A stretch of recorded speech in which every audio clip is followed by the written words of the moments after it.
အိတ်ဖောင်းကြိတ်လောင်းမယ်ဆိုတဲ့ညီကိုတွေ PSG နဲ့ဘာရန်ဒီညဘာချမလဲဟုတ်ကဲ့ကျွန်တော်မောင်ကောင်းကနေပြီးတော့ကျွန်တော်ရဲ့အမြင်လေးကိုညီကိုတွေကိုစနစ်တကျအချက်လက်လေးနဲ့သုံးသပ်ပေးလိုပါတယ် PSG တို့ဒီရာသီမှာတိုက်စစ်ပိုင်းထက်မြက်တာလည်းမှန်တယ်ခံစစ်ပိုင်းလည်းအရင်ကြီးတော့မဆိုးလာဘူးဒါပေမဲ့နောက်ဆုံးကစားပွဲတွေ10လပိုင်းပေါ့နော်ပြိုင်ပွဲစုံ9ပွဲမှာပြီးကိုလုံးဒီခွင့်ပြုပေးခဲ့ရတယ်လို့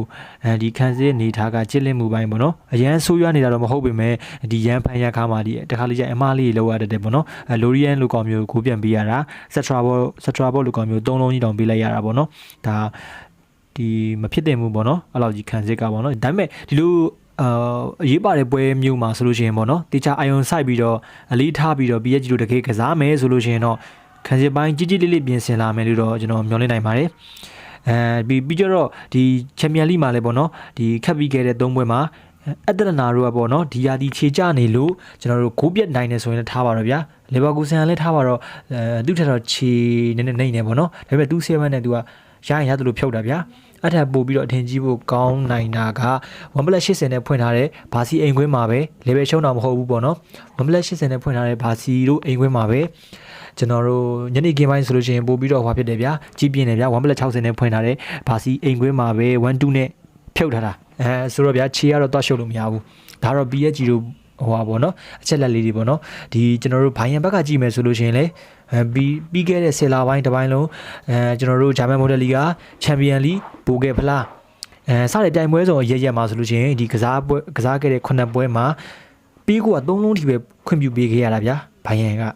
ဆိုတော့ခံစစ်ပိုင်းက PSG တဲ့ပိုကြစ်လက်တယ်အမားနေနိုင်တယ်များနေအောင်သူတို့စော့တယ်ခံစစ်ပိုင်းမှာ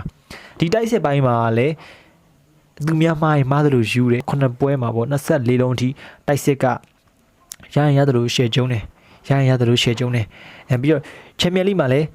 ရရင်ရတယ်လို့ဖြုတ်တယ်ချက်စီလည်းဖြုတ်တယ်ပါဖို့လည်း5-1ဘလူးဂျက်လည်းအုပ်တယ်ဆိုတော့မတ်တွေ့တယ်လို့ကျုံးပါတယ်ရိုးရိုးလေးချိန်စားလို့ရှင် UCL 3ပွဲမှာ PSG တို့2ပွဲပေါ်ထားတယ်ဘာစီနဲ့ပွဲကတော့3-80နဲ့အောက်တယ်ပေါ့နော်ဘိုင်ယန်ကတော့3ပွဲခတ်ပြီးတော့3ပွဲပေါ်ထားတယ်ပြီးကြတော့ဒီအစင်လာရမှာလဲ2020နောက်ပိုင်းဘိုင်ယန်အိမ်ခွင်းမှာပဲဂိုးတစ်ချိန်သာပေါ်ထားတယ်ပေါ့နော်ဂိုးပေါင်းကြီးမှာဆိုလို့ရှိရင်လဲဒီလုံး90စားနဲ့မနက်ခင်းပိုင်းတေကြီးစထွက်လာပေမဲ့လက်ရှိ3-80လောက်ထိကြာသွားတယ် PSG တို့တခါတလေအမလုတ်တဲ့ခန်းစစ်စရိုက်နဲ့ဒီဘိုင်ရဲ့အမတွေ့ရင်တွေးတယ်လို့ကြုံနေတဲ့ဇယိုင်းနဲ့ကျွန်တော်တို့ဒီဂိုးပေါင်းကြီးနေရတော့တိတ်မဲ့အဆက်နေတယ်လို့ပဲပေါ့နော်ကျွန်တော်အမြင်ပေါ့နော်ဂိုးပေါ်မယ်ဆိုလို့ရှိရင်အနည်းဆုံးဒီထက်ပိုပြီးတော့ဈေးလေးပြင်းပြီလို့တော့ရတယ်လို့တော့ကျွန်တော်အမြင်ထင်တယ် body ဈေးတန်းရာမှာဆိုလဲ PSG တို့ level 30ရှုံးတဲ့ FIFA Cup မှာတော့ပြီးခဲ့တဲ့9လပိုင်း FIFA Cup မှာတော့ဈေးပေးထားတယ်အဲ့တော့ကတော့ကြီးအောင်ခဲ့တယ်ဗျလက်ရှိ Champions League အလိုအရေးကြီးတဲ့ပွဲမျိုးမှာဆိုလဲ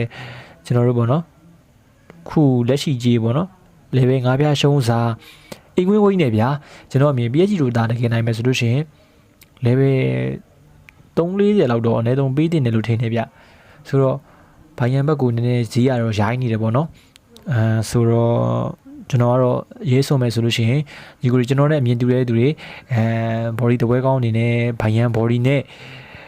တိုက်စစ်အားတန်တဲ့တင်ကိုပေါင်းကြီးပြောနေတဲ့အတွက်ပေါ့ကိုနေတတ်မိပါတယ်ဒီသနာထားချိန်ပြီးရွေးချယ်ပေးထားတာဖြစ်လို့အကြိုက်တူမှသာဆော့ဖို့ကြွတင်မြတ်ရက်ခံပါတယ်ယခုလိုမဟာဗျူဟာကြကြစနစ်တကျချင်းကတ်တဲ့ tip လေးတွေကိုနေ့စဉ် free ကြည့်အောင်ကျွန်တော်ရဲ့